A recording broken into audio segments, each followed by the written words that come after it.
Singh, National President, Forum for Awareness of National Security, Sri Indresh Kumarji, Chief Patron of FANS, distinguished speakers and fellow participants. A very warm good afternoon and namaste. First of all, I'd like to thank the organizer, Forum for Awareness of National Security, for this kind invitation.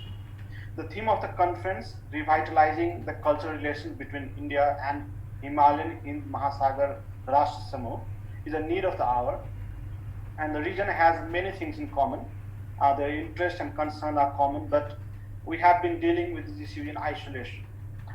These kind of initiatives will not only bring us together and strengthen the bond, but also help us to unite to fight our challenges. This session is on cultural connectivity between India and South Asian countries, and it is one of the most important sessions as almost all the South Asian countries borders with India and have strongest engagement. As I come from Nepal today, I would like to focus on India-Nepal cultural relations. Before I start, I would like to briefly introduce you about my institute, Nepal Institute for International Cooperation and Engagement. Nepal Institute for International Cooperation and Engagement is an independent, apolitical and non-partisan think tank which believes in freedom, democracy and world free from conflict. We envision a world where sources of insecurity are identified and understood, conflicts are prevented or resolved, and peace is advocated. At NICE, Nehru Study is one of major research centers where we do extensive research and discussion on South Asia in general and India-Nepal relations in particular.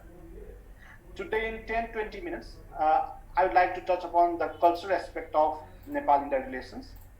When it comes to Nepal-India relations, we often mention that both the countries have unique relations. But the question is, what makes India-China relations so unique? I think the first is the open border. The border between India and Nepal, which is around 1800 kilometers long. There are no barriers. People cross the border hundreds times a day. There are many places in Nepal and India where each day a person has to cross the international border several times a day. There are several places in Nepal and India which is not easily accessible, hence has to cross the border to each other and then reach to those places. I still remember the story. International boundary divided their land into two countries, India and Nepal. Three settled down in Nepal and three in India. Our family became a family of two nations, but still we are one as a culture. There are many houses in both the countries where the front door opens to Nepal and back door opens to India, or vice versa. Each day they cross the border even without realizing that they have entered to a neighboring country. If you do not have an identity card, it is almost impossible to enter any universities of Nepal or India, or even any colonies of Nepal and India. While along India-Nepal border, you will not be even asked for an identity card. You can cross freely. Many times you don't even realize that you have crossed the border. So crossing the India-Nepal border is easier than entering any shopping malls of India or Nepal. A second is diaspora. Half of family members in many Madhesi families are from India, as cross-border marriages are very common along the border. And these cross-border marriages are not limited to Madhes. It is also practiced in the hills among people of all caste, all class, from former kings to common citizens, like Sri Karan Singh Ji, the son of the last king of Jammu and Kashmir, is married to a Nepali. The daughter-in-law of former King Gyanendra comes from Sikar, Rajasthan of India. Pashupati Shamsher Rana, former minister, is married to Rani Usha Raja Scindia from Rajasthan, who is the daughter of former King of Gwalior. There are many such stories between the two countries. There is a huge Indian diaspora in Nepal and Nepali diaspora in India. Nepalese king had invited Indian businessmen and Marwaris to Nepal for economic upliftment for Nepal in the past. Similarly, Indian academicians are often invited. Indian academicians were invited when the first university of Nepal, Tribhuvan University, was established in Nepal.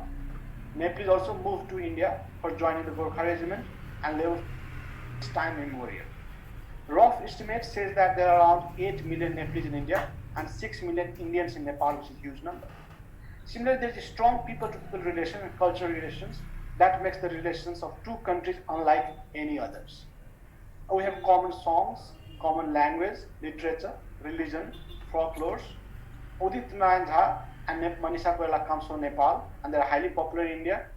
Danny Denjolpa, Amitabh Bachchan, Hrithik Roshan, Shah Rukh Khan are equally popular in Nepal.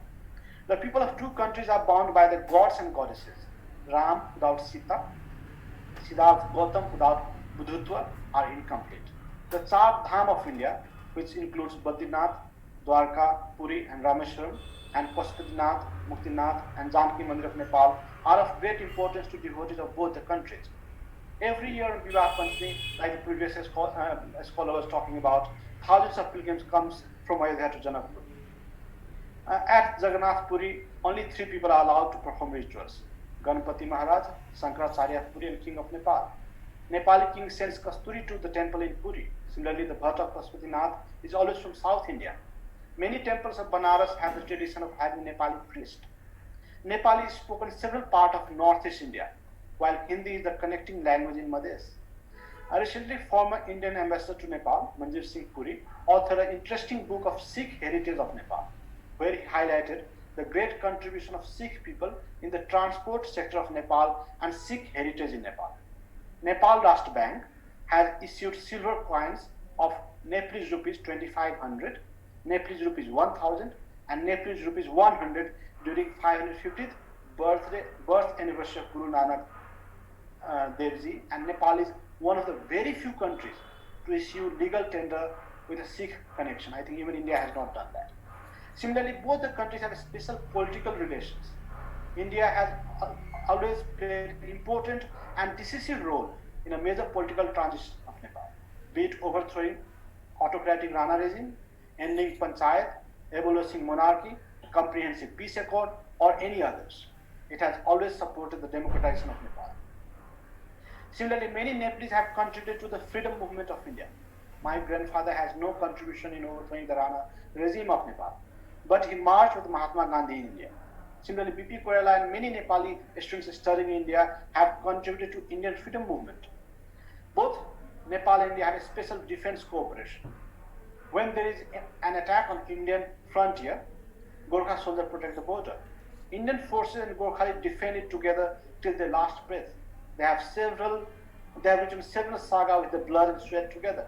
Many brave Gorkhalis have sacrificed their life for this common land.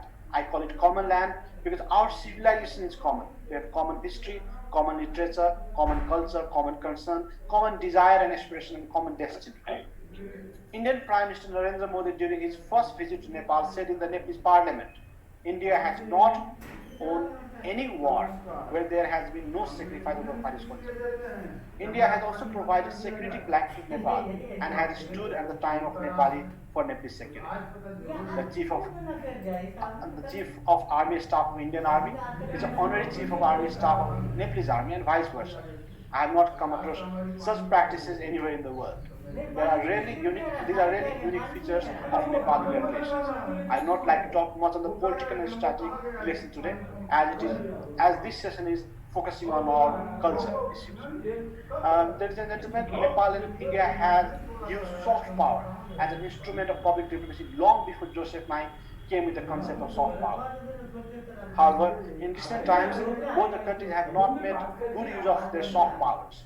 Religious tourism, like the previous speaker was talking about, has been between the two countries even before the formation of modern states.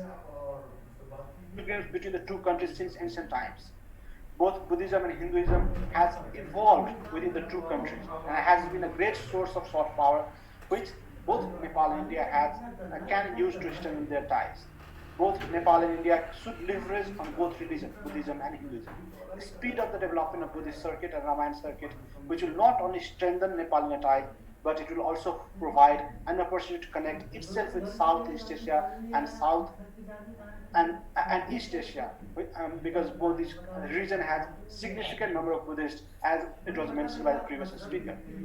In May 2018, during his visit to Nepal, Indian Prime Minister Narendra Modi and Nepalese Prime Minister K.P. Sharma Oli jointly inaugurated direct bus service between Janakpur of Nepal and Ayodhya of India, and 15 destinations were identified for development on the Ramayana circuit theme under Swadesh Darshan scheme. They are Ayodhya, Nandigram, Singhalpur and Chitrakoot in Uttar Pradesh, Sitamarhi, Buxar and Darbhanga in Bihar, Chitrakoot in Madhya Pradesh, Jagdalpur in Chhattisgarh, Mahendragiri in Odisha, Nasik and Nagpur in Maharashtra, Bhadrachalam in Telangana, Hampi in Karnataka, and Rameshwaram in Tamil Nadu. However, the development of these routes are at a very slow pace and it should be accelerated. There used to be a train service between Jayanagar to Janakpur, which no longer exists. With the disappearance of trains, the bond has also weakened between the two countries.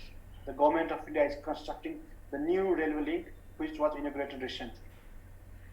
Secondly, like Indian cinema, the TV program are highly liked in Nepal. In the past, it was only Hindi movies, but these days there is increasing interest of South Indian movies as well in Nepal. It is reported that Bahubali 2 made 200 million rupees from Nepal. All the Indian Hindi films are screened in major cities of Nepal, and many also rely on online platforms like Netflix and Amazon these days. Most of the Indian televisions are available for Nepali viewers. Indian TV soaps and reality show programs are watched more than the Nepali TV shows. Third is revival of yoga in the region is another important instrument of soft power. The contribution of Baba Ramdev of taking yoga to the masses and the UN Declaration of International Yoga Day has made significant impact in Nepal as well as other parts of the world. I think Gorkha soldier can also be seen as a strong soft power instrumental for Nepal and strengthening the relations. All of us present here are well aware of the contribution of Gorkhali soldiers for the security of India. As far as I remember, there are 39 battalions serving in 7 Gorkha Regiment of Indian Army. Gorkha soldiers and Nepali troops contribute to UN peacekeeping operations and can be an instrument for Nepal and India's soft power.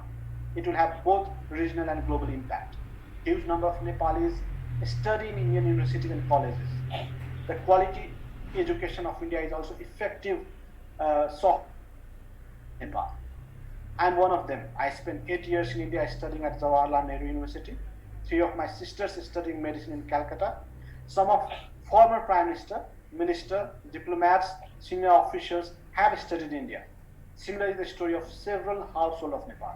In fact, there is an increasing number of students from other neighboring countries as well, like Afghanistan and others in India. Nepal and India have similar political values and system. Both are democratic countries which abide faith in the Charter of United Nations and foreign policy based on Panchsheel.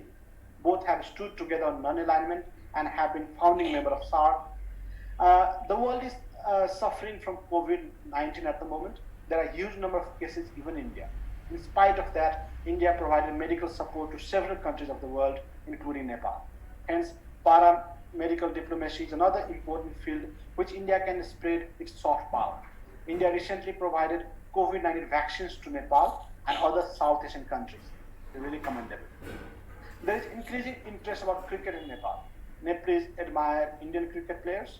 When Sandeep Lamichhane of Nepal got selected IPL, he made headlines in both the countries. While Prashant Tamang of India contested at Indian Idol, people in Nepal were crossing the border, buying SIM card, and voting for him to win the contest.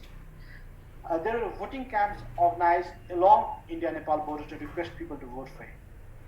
That is the bond that people of both the countries enjoy, and that's the advantage of cultural relations. The bond between Nepal and India is deep, and the soft power plays a great role in strengthening them. Most of the time, Nepal-India relation is seen from political prism, undermining the cultural aspect, which is very rich. The political and security matters have always overshadowed the rich and deep cultural aspects. Nepal and India share their bread, priest, monarch, army, family members between the two countries. Nepal-India relation is often said as a roti, beti, sambal. I have always been saying that it's much beyond that. It's roti, beti, and khun ka sambal. I am sure the scholar will deal with these aspects in great detail today. Distinguished speakers, you'll be surprised to know that there is not a single book highlighting the cultural aspect of Nepal-India relations. I have been proposing time and again to different occasions to cultural relations. NICE would be glad to participate with any scholar or institutions for the publication of book on this topic. And it's the right time for us to rejuvenate our relations. I once again like to thank the organizer for the opportunity and express my best wishes for the success of this second webinar on Himalaya in Mahasagar Rajasthan. I would like to request the organizer to invite partners from participating countries for the third conference. If not all 54 countries, but at least from 10 to 12 of them. NICE would be glad to be a co-partner from Nepal. Thank you for your patience. If there's any questions, I'd be glad to answer them. Thank you very much, sir. Thank you.